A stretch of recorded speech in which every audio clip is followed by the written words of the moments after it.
My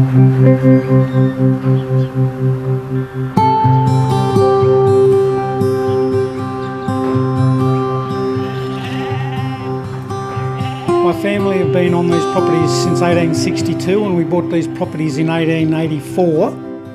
So I'm a sixth generation farmer. For 40% of my grandfather's life, the world was in crisis. He lived through both the World Wars, the Spanish flu, the Great Depression. And he was always positive and constructive. And if he was here today, he'd just say, "Come on, son, let's get on with it." So that's what I'm doing. Robert Ingram has spent 3 years struggling against drought to keep his merino flock alive. Now he's facing a new challenge, the disruption of coronavirus. I have an uncle on the property who has cancer, and my wife has a kidney transplant, and so she's immune compromised. I have to be very careful about where I go and what I do. As you can see, we're set up for COVID-19 here. With hundreds of sheep to shear, he's had to enforce social distancing measures. We had to reduce the shearing team by half, so instead of normally using 4 shearers as we do, we had to use 2. It doubled the length of shearing, but to me that doesn't matter because we've got to protect the family and we've got to protect the community. But it's what's happening overseas that's causing him the most concern. Demand for wool and prices have dropped. The big question mark for the wool industry in terms of the marketing is China. China takes 85% of our fibre. So that's 142 kilos.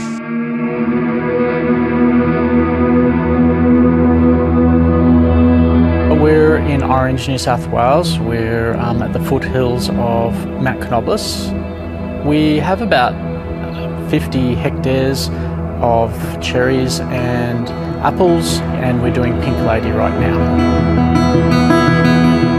For fruit grower Michael Cunyo, coronavirus has prompted an influx of workers. With many pubs and restaurants shut down, he's been inundated by backpackers seeking work. Early when the pandemic first started, we were getting up to 15 phone calls a day. Unfortunately, I've stopped answering the phone calls because it's just giving people more and more bad news.